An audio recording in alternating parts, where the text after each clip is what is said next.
My name is Christy Brantley. I'm a Senior Professional Services Consultant here at NextTech. We also have Heather Miller on the phone. She is a Senior Professional Consultant here at NextTech. We specialize in MIPS, and that's what our consulting wraps around. But let's hit on this proposed rule. We are recording the presentation. You will receive a link to the webinar after the presentation. Normally it takes just a couple of days for that to come through. So first and foremost, the information provided in this webinar does not and is not intended to constitute legal or other advice. Instead, all information, content, and materials are available for general informational purposes only. Information in the webinar may not constitute the most up-to-date legal, financial, or other information. Webinar attendees should contact their attorney, financial, tax, or other advisor to obtain advice with respect to any particular matter.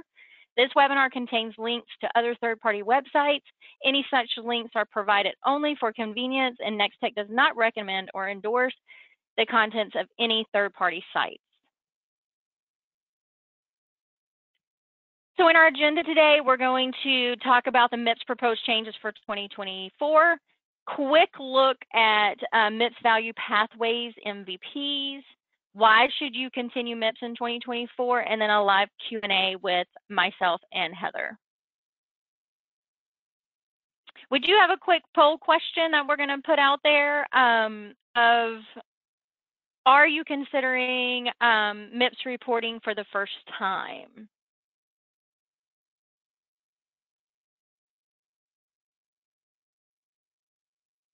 So I've got a lot of answers coming in. Right now we're at 94% are saying no, you're not considering it for the first time. That's really good. I like to see that. It means most people are actually doing MIPS as of now.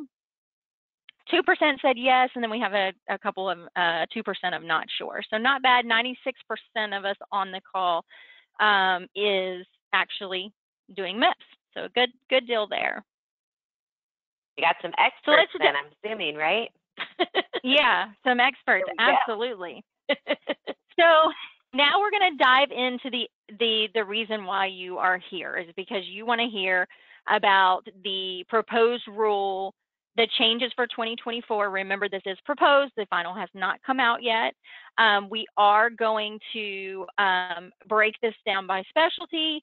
So some things you may see on here that doesn't pertain to your specialty, or I'll say that doesn't pertain to your specialty, but we do hit on it just a teeny bit. So the reporting options that you have is traditional MIPS, MIPS Value Pathways, MVPs, Alternative Payment Model, APM, or Performance Pathway, APP. The addition of Medicare CQMs as a collection type is intended to address some of the data aggregation and patient matching issues like the Shared Savings Program, ACOs, when reporting ECQMs and MIPS CQMs under the APP. So the Performance Pathway APP is the collection that they are adding, and that is the reason why. When we talk about the 2024 performance threshold, where do you need to be to avoid the penalty? They are increasing that from 75 to 82. So there is an increase. We all know, since we have 94% of us on the call today, that this is not their first time to report MIPS.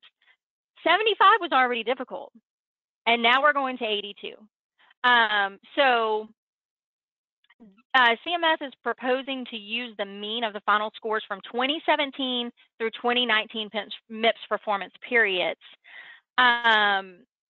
to get the mean average of the 82%. So keep that in mind. 2024, it is proposed to go to 82, 82 being the neutral, meaning no payment adjustment either way, positive or negative. Anything above the 82 would be a positive payment adjustment on a sliding scale, and then anything below that would be a negative payment adjustment on a sliding scale.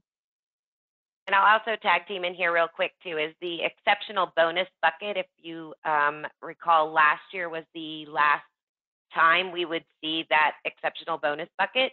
So that's why there's only the 82 adjustment for the neutral penalties pay the positive. So that's why you're not seeing that exceptional bonus bucket, as it is retired as of this performance year in 24.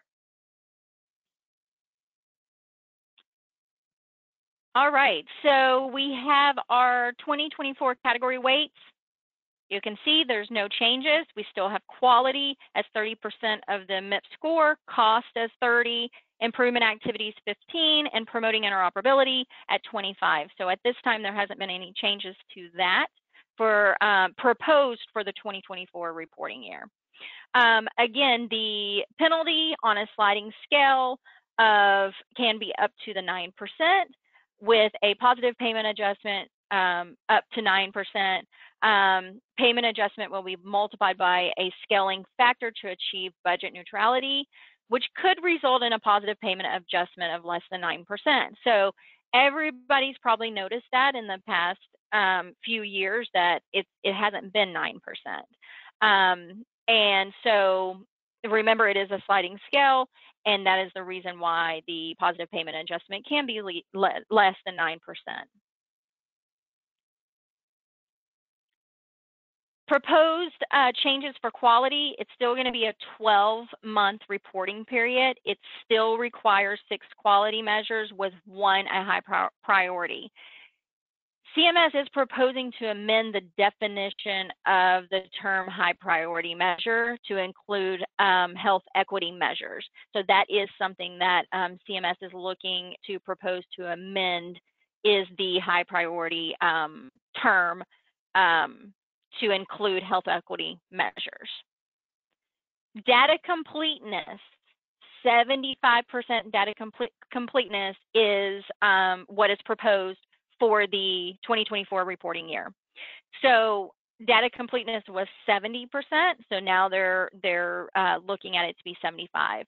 Data completeness, if you're reporting all year from January 1 to December 31st, of course, you're going to have 75% of your eligible instances for each measure for the entire reporting year. But if you have an instance where you maybe change softwares or something of that sort happens within in the middle of the year, you will need to make sure that 75% of your eligible instances for each measure is reported. And it's critical for successful MIPS reporting.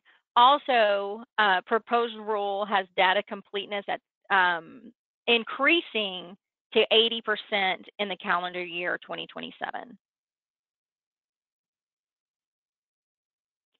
So we've got the 2024 proposed changes for the quality. Not much changed here.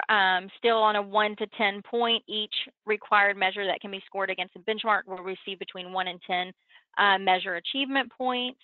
0 to 3 points is each required measure that doesn't meet case minimum or data completeness criteria will receive a 0 points. The exception to that is small practices. So if you are a small practice, you will continue to earn 3 points if you don't have the data completeness or the meet the case minimum. And then each required but unreported measure will receive 0 points. So that this category changed a little bit in the 2023 reporting year, but has not changed in the 2024. So everyone that's reporting is reporting on that as of now. 2024 proposed changes for the quality measures. So there's a proposal of addition of 14 new quality measures, substantive changes to 59 of the existing measures. Really important, because you want to look at your measures and make sure that you didn't have any changes, that you're still going to be able to meet those measures. Proposed removal of 12 of the quality measures, and then we have 3 measures moving to MVP reporting only.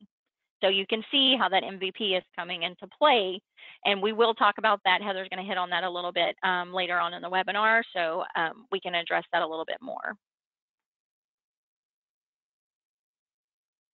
So the measures that are proposed, the 14 new quality measures, you can see them listed here. We have one highlighted preventative care and wellness composite measure there. Everything else for the specialty derm and plastics, not really much anything added for us. So for derm and plastics, out of these 14 measures, we really honestly didn't get anything to help us with reporting or to add on to our reporting. They did add patient-reported outcome-based performance measures, and you can see that those are listed in here as number 14. Those are patient-reported, and number 2 is also a patient-reported. So there was a couple of measures that were added for patient-reported outcome-based performance measures.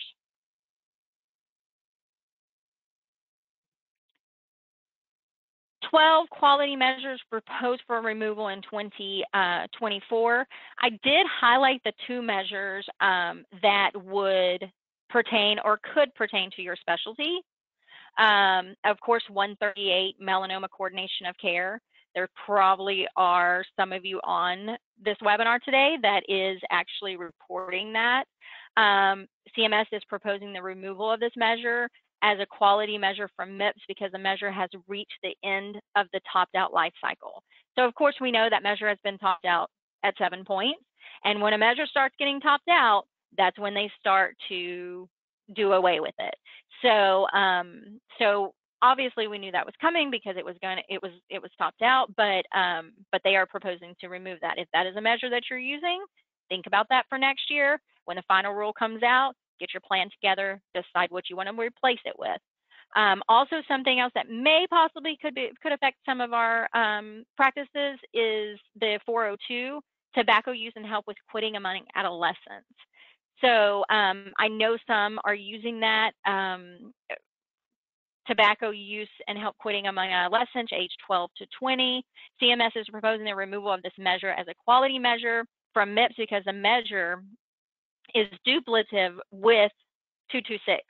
So they kind of feel like 226, 402, same thing except for kind of the age, one's 12 to 20 and one's 18 and over. So we'll talk about that a little bit more in the webinar, but those are the main things that have affected you that could affect you this year if these pass in the final rule. One other thing you're going to notice on here, and you may question this because I do have some experienced MIPS practices on the phone, is 110 and 111 is on here. Well, you notice that we weren't allowed to use that in the 2023 reporting year because it was removed as an ECQM and put into MVP. So now they're actually proposing just to completely remove those all the way. So we'll talk about that a little bit more in the later on in the webinar. So MIPS 2024 proposed changes to the quality measures. Remember, there's 59 changes to the existing MIPS quality measures. We're doing this webinar by specialty, so I wanted to kind of pull out the ones that could pertain to you. Doesn't mean that we hit all of them, so remember, look, you can confirm the measures you report and the changes they are proposing in the proposed rule, but maybe you just want to wait till the final rule comes out and then clear it all up then. So right now, proposing a change to the preventative care and screening, the tobacco use, screening and cessation intervention. This one a lot of people use. They're combining the patient population with QPP 402. So they removed 402, or they're proposing to remove 402. And now they're taking 226 and lowering the denominator eligible age to 12 years old. So practically, they took that measure away, they just combined it with 226. So before this year, 2023, we're able to get points off of each one. That's not what's going to be proposed for 2024. Also, use of high-risk medications in older adults. That's probably one that a lot of people are using. They're updating the medication tables for ECQMs to align with current guidelines, adding logic for medications ordered on the same day but intended to start on different dates. So a little bit of change to that one. So denominator criteria will pull different for that. And then we have the alcohol one. So this one, maybe I have a lot of people using this one because it has a benchmark for 2023. They're updating the analytics of the measure for criteria 1 to determine data completeness. Currently, we're using criteria 2 for that measure. So you notice when you're looking at that measure, you'll see multiple criteria for it. Right now, for this 2023 reporting year, it's criteria 2. Proposing next year, that is criteria 1. And then we've got the controlling high blood pressure. Just kind of threw this one in here. I do have some practices, some of my plastic surgeons practices do use the blood pressure measure, so they're updating the numerator and denominator. Note to about patient reported data and its clinician's responsibility. So a little bit of change to that one also. Again, this isn't all of them because there's 59, but we just kind of pulled out the ones that possibly would pertain to the specialties on this webinar. Proposed changes to the quality measures. So 3 measures moved to MVP. Breast cancer screening, colorectal cancer screening, and BMI. So those 3 measures are being proposed to move to MVP only. Then we get down to the traditional MIPS option, a new measure, which is that preventative care and wellness, which has percentage of patients who received age and sex appropriate preventative screening and wellness. For that one, it actually has 7 components on that measure that are based on recommendations for preventative care. Those 7 components, so it's one measure, they're taking 7 components in there. Influenza, immunization, pneumonia. They're looking at the breast cancer. So it looks like they're wrapping that one in there. They're looking at colorectal cancer screening, patients with documented BMI, patient who was screened for tobacco use, and then patients who were screened for high blood pressure. So all of those 7 things are in that one measure. And Heather, do you want to hit on anything else on that? That basically, we're trying to confirm too on that composite score, even though there's 7 separate measures being merged, that it's still just going to count as one scoring measure, because it's taking in obviously the 3 here plus the 2 vaccination measures from last year. They moved to MVP only, and then merging them all into one measure, but each one would still be collected the same way, but then scored as one measure versus 7 measures. So definitely a potential impact if this all passes as it's outlined today. Awesome. All right, so now we go to promoting interoperability. So there is a big change to this category. It's any consecutive 180 days now. So that is a proposed to change it from 90 consecutive days to 180 days. So keep that in mind. If that passes, we've got to change our mind frame on that because it's been 90 days for quite some time. Of course, we have the reporting requirements for reporting objectives. So again, the big change here is that 180 days. Same thing as before, you must attest yes to the following questions, the actions to limit or restrict compatibility, the ONC direct review attestation, the security risk analysis measure. And then everybody remember that SAFER guide, that one high priority safety assurance factors for EHR resilience, SAFER guides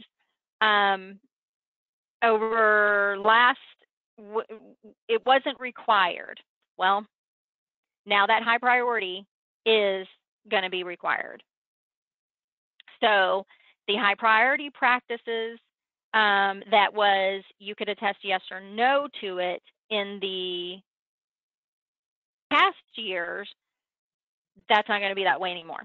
So if you've been doing it over this little bit of time where it's been an option, great, because you know what you're getting into. If you have not, maybe do it this year for 2023, and then that way you kind of know next year, make it a little bit easier for you, possibly. It is the high priority practices guide. There is 9 SAFER guides, so just keep that in mind when you're doing it.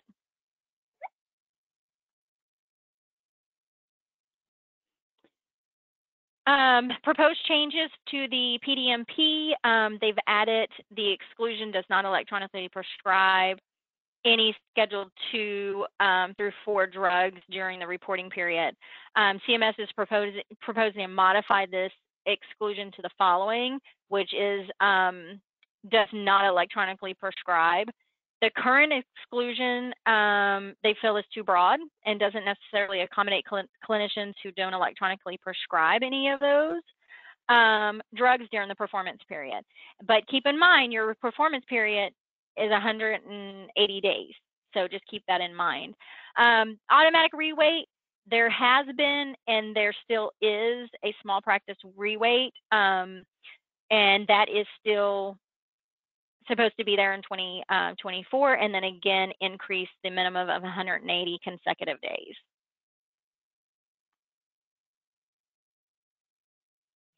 Then we have the scoring for the promoting interoperability category.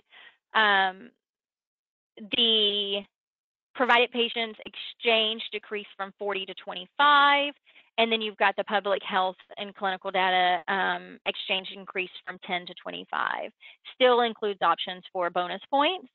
And then again, there's still an automatic reweight to apply for small practices that didn't show that they were making any changes out of that. Again, we still have the final rule that's going to come out, so these are all proposed changes. Improvement activities, any consecutive 90 days, that did not change. Completion of the activities based on practice size for 50% of total providers. So if it's testing as a group, you need to make sure that at least 50% of your providers is meeting that activity to be able to attest for that activity.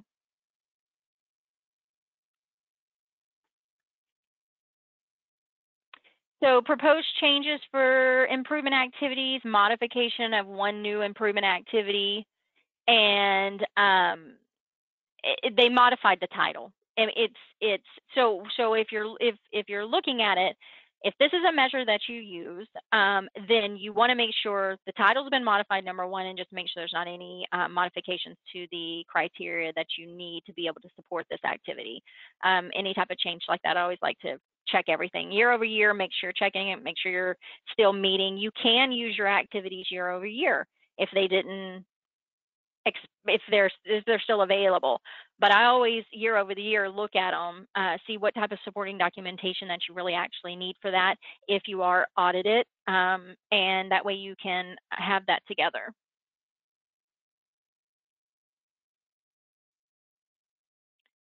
Cost proposed changes, reporting period is still the 12 months. It's claim-based submission. So again, the cost has been something that is been a big thing in when the scores have come out. So check your scores, see how you were weighted in cost, realize that it is 12-month reporting and it is claim-based submission. We added 5 new episode-based cost measures: emergency medicine, heart failure, lower back pain. So these are the 5 new added. Not really anything that may pertain to your practice. Just wanted to put them in here so that you could see it. It's a 20 episode case minimum on these cost measures, and then they are proposing the removal of one of the cost measures, simple pneumonia with hospitalization. So if these proposals are finalized, there would be a total of 29 cost measures available with the 2024 performance period. Again, each of these have triggers that is going to put you into that cost category. Most of us are either with derm and plastics, we're hitting the melanoma resection, one that has been in play as of last year, and then so most of that is what would be affecting you. These probably would not actually affect you, but these are the new proposed cost measures. All right, so biggest thing here, make yourself heard. If there's something that you don't like, you really need to express that. You need to complete information, a full list of proposed changes. You need to put a comment in. If you don't like something, put a comment in. You need to be heard. We need to see, they need to know what is going on. Just don't sit back. You have the proposed rule, you have until September 11th to comment. We did put the link, you can do electronically to the regulations.gov. You could do regular mail, express mail, or overnight mail. Electronically would probably be the best way, and we have the link here for you to be able to do that.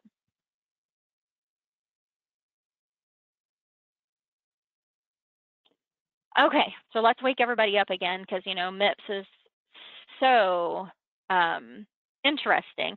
Let's ask another poll question. Are you looking for ways to improve your MIPS score? Oh, I got a lot of. I had a yes right off the bat. Right? That was boom. That was quick. I think somebody was waiting for that question. That's good. I'm 82% so far is saying yes, that they're looking for ways to increase their MIPS score. With the way that things are going, I think that's really important. If in 2022, because a lot of people have reported, the poll said that, I have a lot of not new to MIPS. And so if you have reported it, you'll know that 75 is what the threshold was. So if you scored 77, 78, next year the proposed is 82. Yeah. So something's got to be done. So you can kind of look at this year and go, okay, I need to make some changes. But 81% is saying yes, so good. Hopefully this webinar will help with that.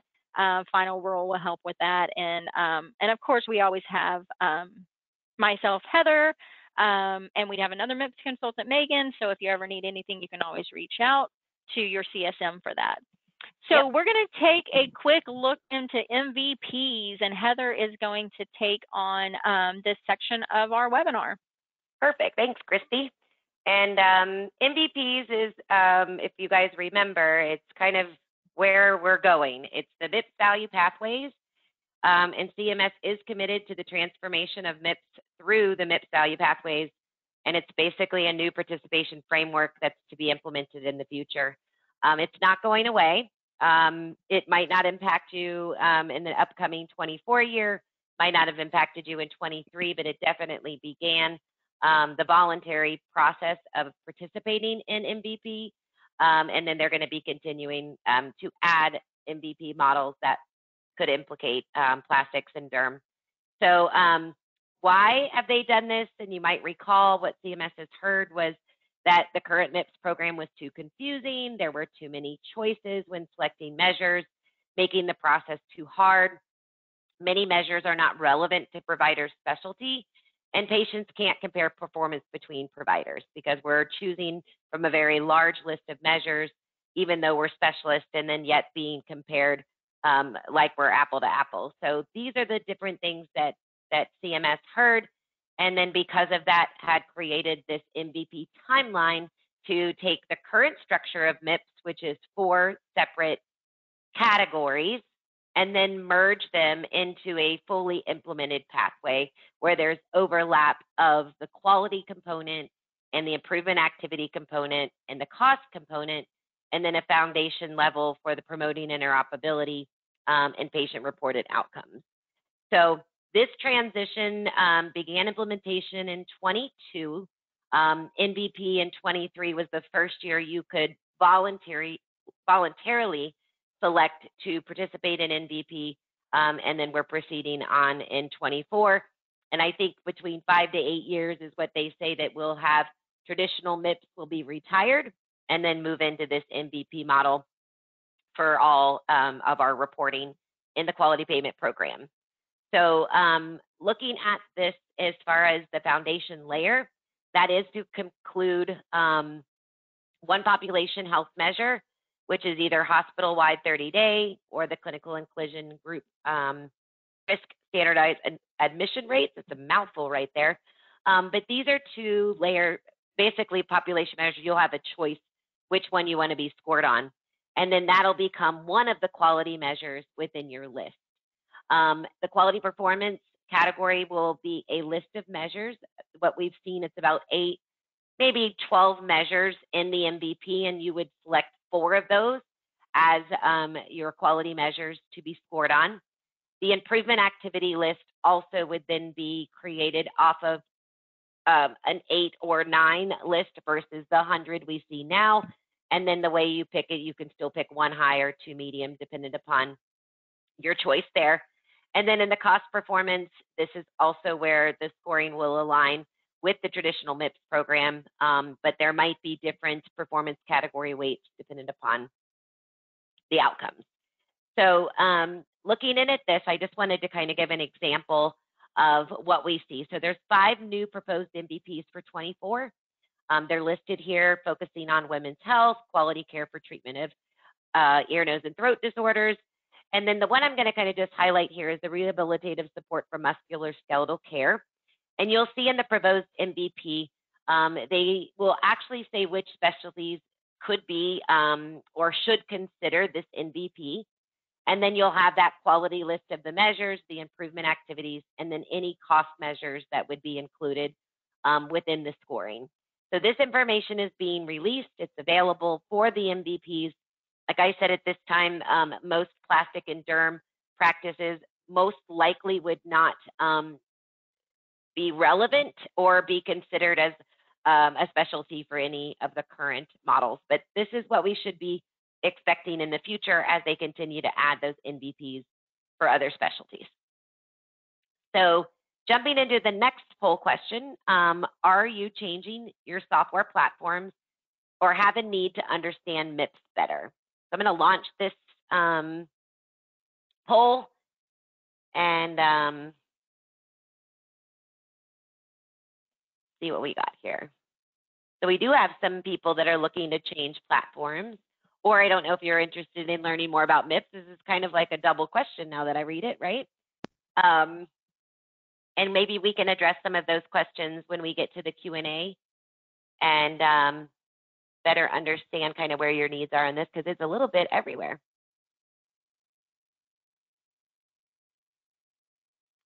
All right.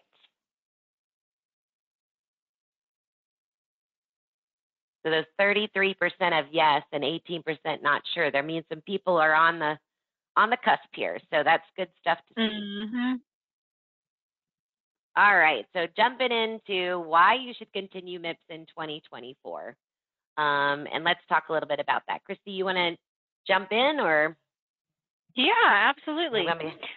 So why should you continue MIPS in 2024? Well, there's a 9% decrease in the engagement rate of MIPS eligible clinicians who receive a final score from individual participation between the 2020 and 2021 performance years.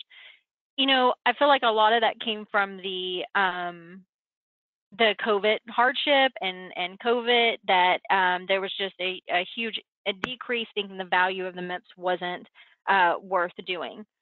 And they gave the hardship, so it was an automatic EUC, Yep. So there was some complacency. You didn't have to do it. You could take a COVID, exemption, and, definitely we've seen the decrease. But just to add in on Christie's is that looking at the scoring for 22, it is in full motion now, and they are pushing penalties, and they are not allowing. I mean, I know we still have the option to take a COVID hardship, but I believe the documentation that they are requiring to validate that is pretty substantial, and being able to show that you didn't have staffing.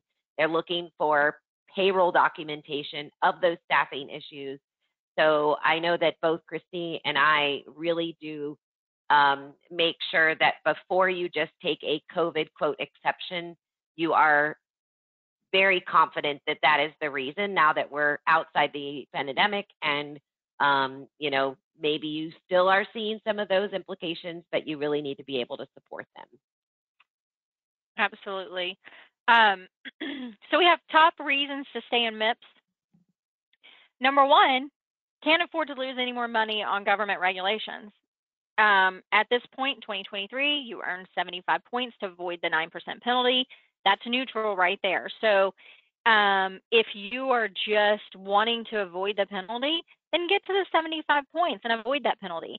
Biggest thing, and it takes me to my next thing, I don't want to give my money to other providers. When it comes to MIPS and this program, ultimately the losers pay the winners. So you don't want your penalty going to another office that is receiving that incentive.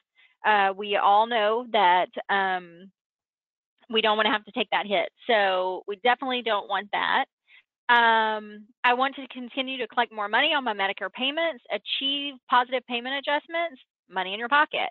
Again, over the last years, a lot of people, it's not that much, it hasn't been that much, it hasn't been that much. As of 2022, that changed. So keep that in mind. It's real now. I mean, it was real before, but I think, again, like feeding off what Heather was saying, it was just, you know, COVID will take that hardship and go with that. Well, that's not really the way that you can go or need to go if that's not a reason of why you weren't able to report. And then you want to see great scores on the physician compare report, 5-star scores for all measures, rockstar status. So again, there is a physician compare report where people can go out and look at your scores. So you want to keep those as high as possible.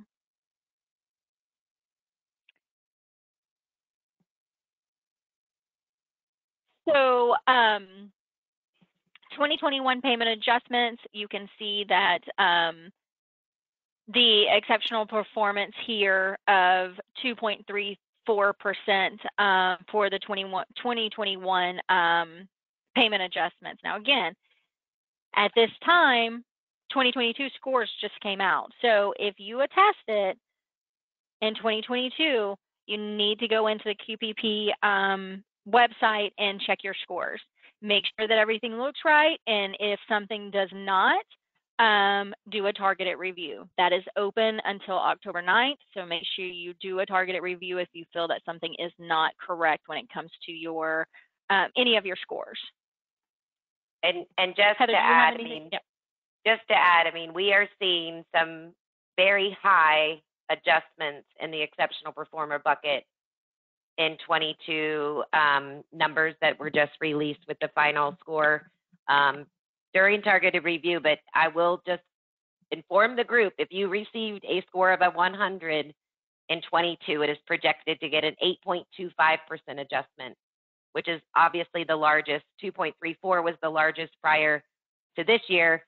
And the bulk of that 6%, when we see the breakdown, is being in the exceptional performance bucket. And then the 2.5% or 2.25% outside of that is that 75 to 89 range. So those exceptional performers, even though this 22 was the last year of scoring it, it's going to be even more important moving forward that you stay on the high end to get advantage of those positive adjustments, particularly next year when we're looking at 82. It's going to be a struggle for people to get there. So those penalties pay the winners. So if you want to be on the positive end, then it's going to be imperative that you are on top of all categories for MIPS. And we'll talk a little bit more about cost. I can see some people are asking some questions. And we got cost scores this year for the first time in 3 years. And it's been a bit of sticker shock. So we'll hopefully dive into a little bit of that before we're done. Absolutely. We're going to...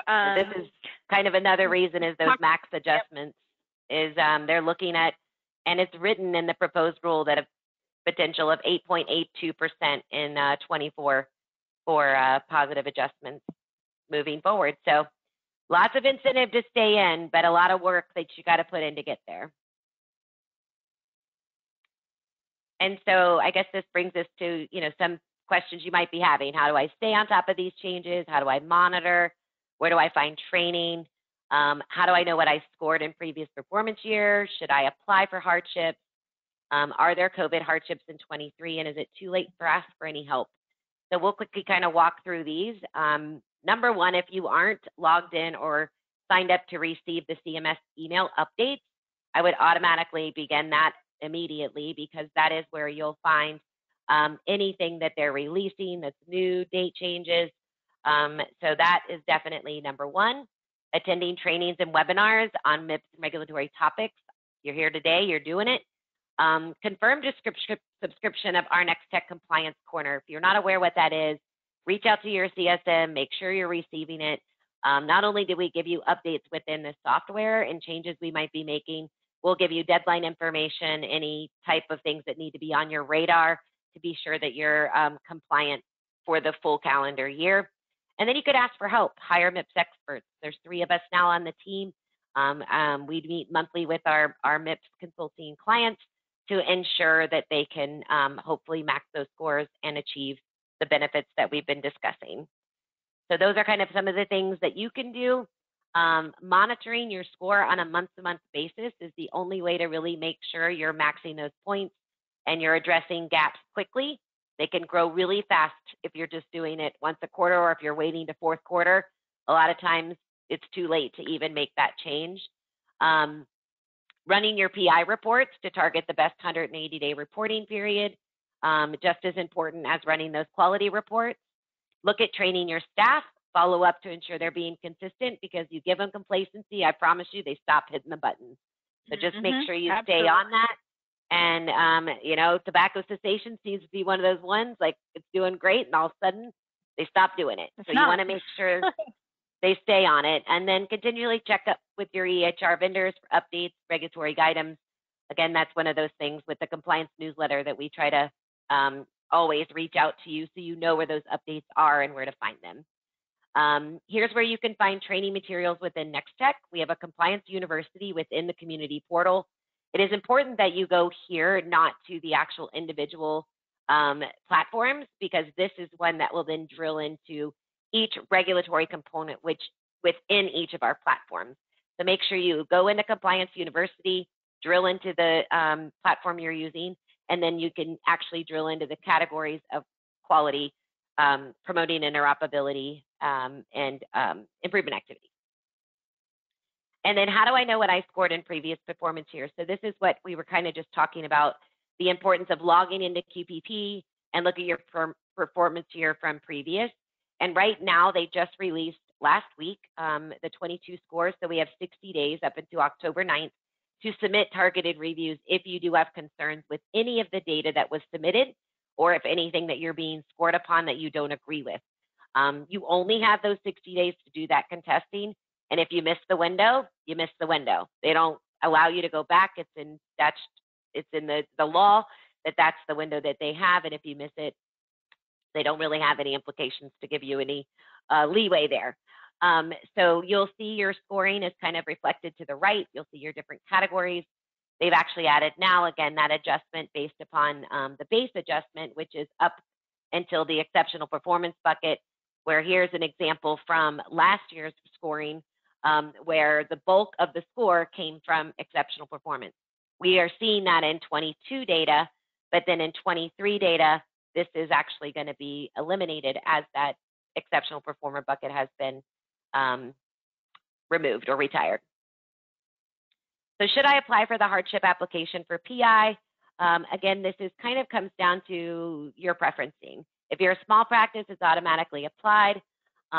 If you have the certification of your EAR, insufficient internet activity, uncontrollable circumstances, you know, those might be reasons that you aren't going to participate in the PI category. But if you aren't doing well in quality, it would be not, you know, you really don't want to reweight a category to make that score high, you know, weighted more if it's not something you're excelling in. So if we have practices that we know are doing awesome, they are maxing points in quality, then yes, then, you know, reweighting it doesn't hurt you. But if you're a large practice, you don't have that ability, so you're definitely going to want to make sure you're on top of that PI. And if you do have reasons to apply, they are there. Are there hardships for COVID in 23?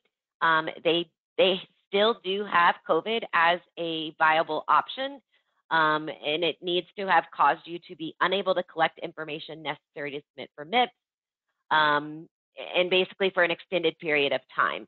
So you're going to need to be able to demonstrate for 3 to 4 months of time you are impacted so much by this incident that you were unable to collect this data.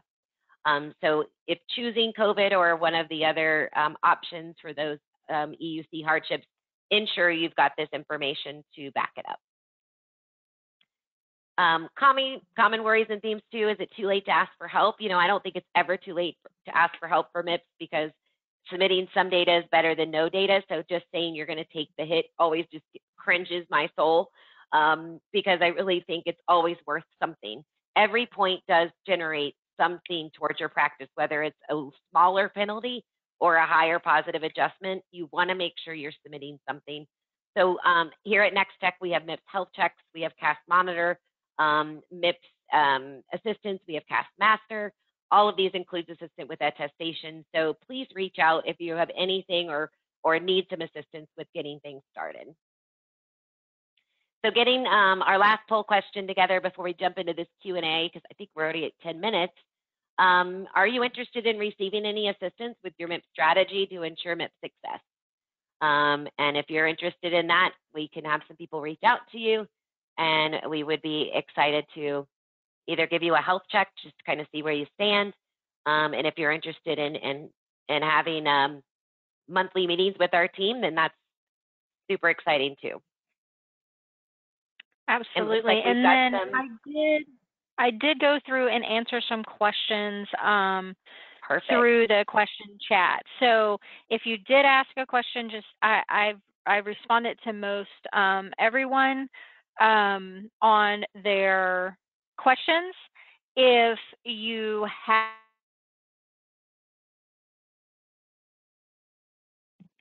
did we lose you, Christy?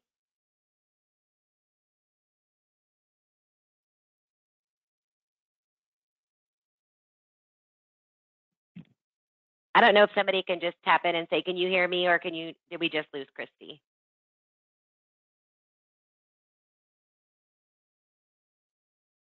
Heather, I can hear you. I think we just lost Christy. Okay, perfect. Thanks, Megan.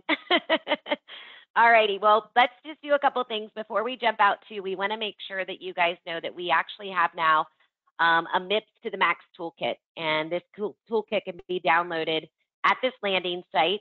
And it's going to give you an ebook on 10 tips to maximize MIPS, a blog on everything you need to know, a MIPS milestone calendar, and a MIPS checklist infographic to just kind of give you some great resources to make sure you're staying on track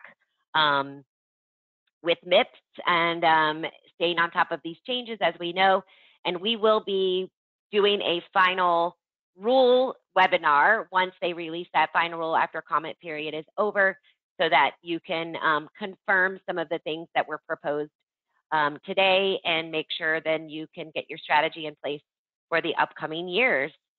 So jumping back to a couple questions, I know Christy was kind of, but I wanted to I wanted to talk quickly on this one. I do not like my preliminary cost score this year. I felt it dragged my total score down, considering I did well in other categories. I've been told that there is nothing we can do to improve this cost score. Is this correct? So, and I will totally agree with you, Teresa, that this has been what I call sticker shock, seeing the cost category finally scored for the first time in 3 years, and it being 30 points toward your score. So that 30 points and the impact has been seen by many. Now, it could impact you guys differently if it was melanoma, if it's total per capita. We've got ophthalmologists that are getting hit with cataracts. So every cost measure implication is based off the benchmark of that particular measure. So everybody's could be a bit different. But the main thing I want to comment on is the ability to improve your score. Now, to say that you can do nothing is a bit much. My suggestion would be to understand the measure. It's a claims-based measure, so all of the scoring is based off the coding CMS is receiving on your claim forms.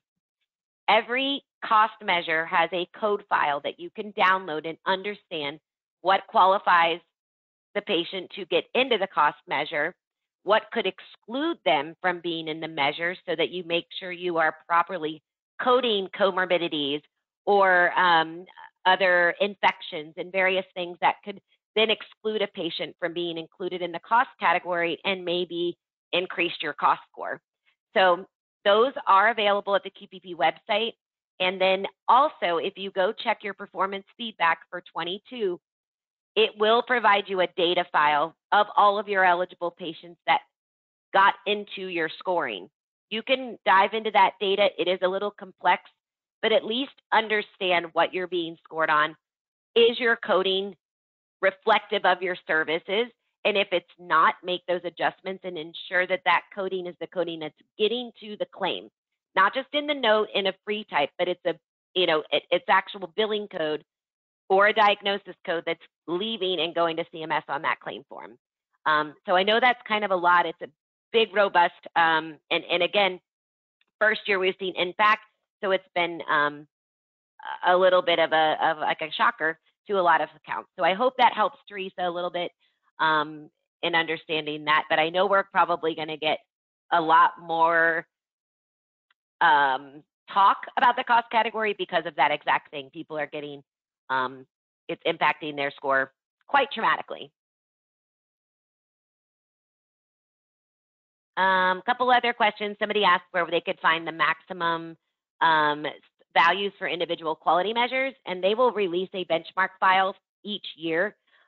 So we have not seen the 24 benchmark file. They typically release it right either at the end of the year or the beginning of the year, and we'll know what we will be able to use for quality measures and again ensure max points there.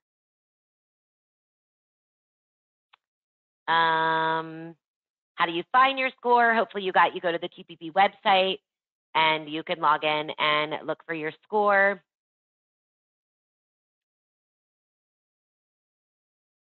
Oh yeah, the deadline for the targeted review is October 9th. I wouldn't wait to the 9th, do the 8th. All right. So I think that's everything on our list. Yeah, I saw you answered the most of those. And you're back. She's back. Yeah. We've got about 3 minutes. If any other questions want to pop in after kind of a few of those explanations.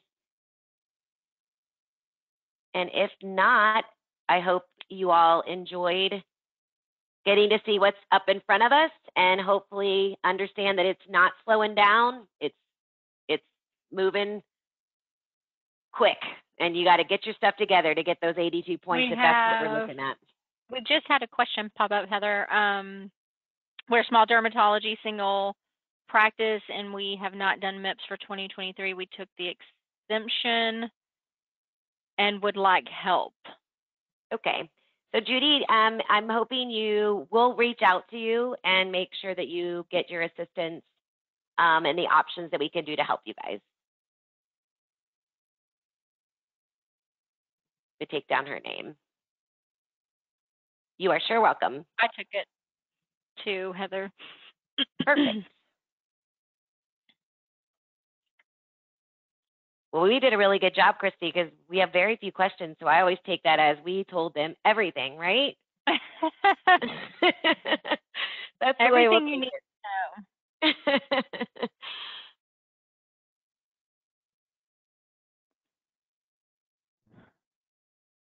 All right. Well, we will end. Oh, wait. I've got one more. Got it in there. 11:58. Does changing the measure mid-year impact your score? So, changing a measure mid-year could impact your score if it is a measure that is required for you to do something every single visit. So there are measures. It depends on the measure specifications. So right. As you know, when I'm speaking to my clients, I always talk to them about this. It really depends on the measure specification. So if you're talking about tobacco, tobacco for adults, you have to do it at least once per reporting year. Some measures, doc of meds, has to be done every single time there's a visit. So yes, if you didn't start till the middle of the year on a measure that's requiring you to do it at every visit, it's going to pull into your denominator, but the first part of your year, you're not going to meet that measure on those visits. So it depends on the measure. Yep. But you don't have any, you know, just because you started monitoring one at the beginning of the year, your selection is done at the end of the year during attestation, and you'll choose those measures that obviously can generate the most points. Correct. And yes, it is recorded, and I believe the on-demand recording link will be sent out to everybody that was signed up to attend. All right. Well, everyone have a great day, and we will show back up during the final roll. That's right. All right. Thanks, guys.